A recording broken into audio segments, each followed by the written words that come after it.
দেখছেন সবার খবর, সবার নজর, বার্তা এক নজর। সরকারের নির্দেশের মতো সকালে শুরু হলো স্কুল। দিন যতই বাড়ছে ততই তাপমাত্রা বাড়ছে, তার সঙ্গে প্রতি বছরই একটু একটু করে গরম যেন বেড়েই চলেছে। প্রতিবার রাজ্য সরকারি শিক্ষা দপ্তরের পক্ষ থেকে বিভিন্ন বিদ্যালয়ের গরমের ছুটি থাকে, তবে এবছর ছুটির তালিকায় ছুটি ছিল মাত্র এক সপ্তাহ। নতুন সরকার আসার পরে সেই ছুটি বেড়ে মে মাস পর্যন্ত ছুটি দেওয়া হয়।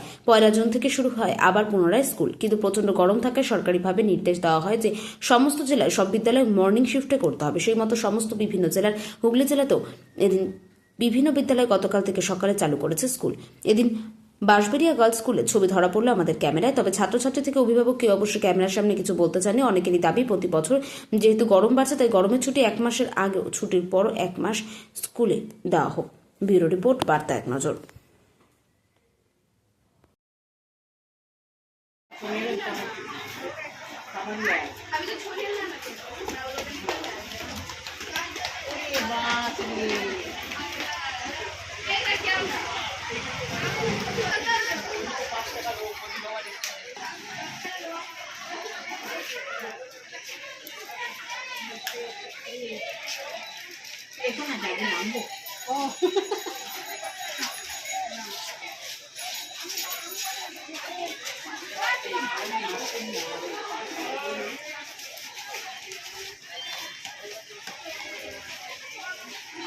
আসেনি তোর নানি।